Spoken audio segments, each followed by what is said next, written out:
நிக்காப் போடல ஒரு பெண் அல்லது ஹிஜாபா கலர் ஆடையில் அணிஞ்சிருக்காங்க, அந்த ஊருடைய கலாச்சாரத்தின் படி கலர் ஆடை ஏதோ ஒரு ஃபிக்குடைய சட்டப்படி வேற வரல. நான் ஒரு பெண் ஒரு ஹிஜாபை கொஞ்சம் மாடர்னா அணிஞ்சிருக்கா, ஆனா அந்த நல்லா அணிஞ்சிருக்கிற பெண், அந்த பெண் எப்படி பாப்பா?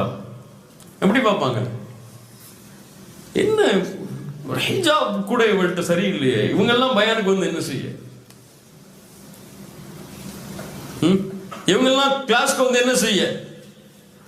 தாடி இல்லையே, கம்மியா இருக்கு, இவரெல்லாம் பயானுக்கு வந்து என்ன செய்ய?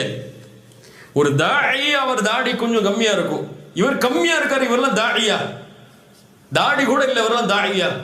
ஒரு ட்ரெஸ் அவருக்கு தெரியாம போட்டு வந்துருப்பாரு, கரண்டைக்கு கீழே போயிருக்கும், அது இவர் கரண்டைக்கு கீழே போட்டிருக்காரு, இவரெல்லாம் தாடியா? ஈஸியா பிறரை ஜட்ஜ் பண்ணிடும், அப்படியா இல்லையா?